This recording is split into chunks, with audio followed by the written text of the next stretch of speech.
మాజీ ముఖ్యమంత్రి కల్వకుంట్ల చంద్రశేఖరరావు గారు 10 సంవత్సరాలు పాలించి ఎన్నో అభివృద్ధి కార్యక్రమాలలో పాలుపంచుకొని ప్రగతి పదంలో నడిపించినటువంటి ఆ తెలంగాణ రాష్ట్రాన్ని ముందు వరుసలో నిలబెట్టినటువంటి వ్యక్తిని కావాలని కాంగ్రెస్ కుట్టిల ప్రయత్నాలతోటి సిట్ అనే ఒక ప్రత్యేక దర్యాప్తు నుంచి అతనికి నోటీసులు పంపించడం జరిగింది.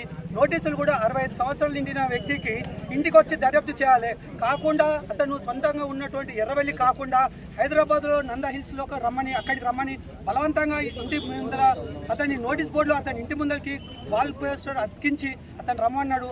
అయినా కూడా అతను చట్టం మీద గౌరవంతో పోలీసులు అంటే అతని నమ్మకం కాబట్టి అతను వస్తాను 3 గంటలకని వాళ్ళ టైం ఇవ్వడం జరిగింది.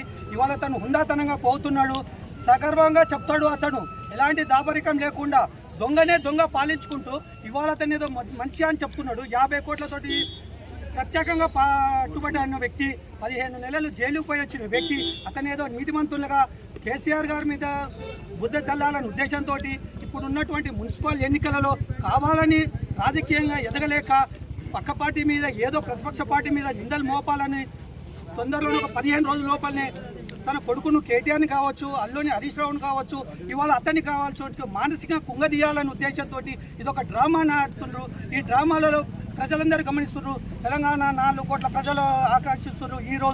ఈరోజు స్వచ్ఛమైన ముత్యాల సమాధానాలు చెప్తాడు, న్యాయ నిపుణులతో చర్చించుతాడు. అతను ఎక్కడికంటే అక్కడ రావడానికి సిద్ధంగా ఉంది. కానీ వీళ్ళకు లేకుండా కావాలని ఇదేదో కుట్ల కక్ష ధోరణితోటి అయితే అన్ని కావాలని చేస్తున్నాడు. ఇది ప్రజలందరూ గమనిస్తున్నారు. త్వరలో ఇంకా రాబో 2 సంవత్సరాలలో మళ్ళా ముఖ్యమంత్రి అవుతాడు, వీళ్ళ భర్తం పడతాడు. ఎందుకంటే అతను న్యాయబద్ధంగా ఉండాల్సిన వ్యక్తిని కావాలని కించపరుచుకుంటూ వాళ్ళ ఫ్యామిలీని అందరినీ కావాలని విభజించి పాలించాలని కాంగ్రెస్ అంటేనే విభజించడం. వాళ్ళకు ప్రాంతాల వారిగా ప్రాంతీయ పార్టీలు అంటేనే నచ్చదు. అలాంటిది వాళ్ళు ఎక్కడో దేశం మొత్తం ఒకే విధానం ఉండాలనుకుంటారు. కానీ ఇక్కడ అనగారిన ప్రజలు ఉన్నారు. తెలంగాణ ప్రజలు 60 సంవత్సరాలు పోరాడి 13 సంవత్సరాలు టీఆర్ఎస్ పార్టీ ఆవిర్భవించి నిరంతరం పోరాడి ప్రజలలో మమేకమయ్యి తెలంగాణ రాష్ట్రాన్ని స్వాధించుకున్నాడు. అలాంటి వ్యక్తిని కించపరుచుకుంటూ ఇవాళ ఏదో పబ్బం గడుపుకుంటున్నాడు. అతను సైకోలేక తయారయ్యి అది కాకుండా కంపల్సరీ ఇతను సమాధానాలు చెప్తాడు. ఆ సమాధానాలకు వీళ్ళ దగ్గర సమాధానాలు ఉంటాయి. ఫోన్ ట్యాపింగ్ అనేది వ్యక్తులు అది అధికారులు చేయాల్సింది, సిట్ బృందము పోలీస్ డిపార్ట్మెంట్ చేయాల్సింది, గూఢచార వ్యవస్థ ఉంటుంది వాళ్ళ దగ్గర. ఎవరున్న అధికారులు ఇవాళ కూడా ఏం జరుగుతున్నదో, ఇవాళ మార్నింగ్ నిన్న ఏం జరిగిందో ఇవాళ మార్నింగ్ ముఖ్యమంత్రి ఉన్న స్థానంలో ఉన్న వ్యక్తికి చెప్తారు.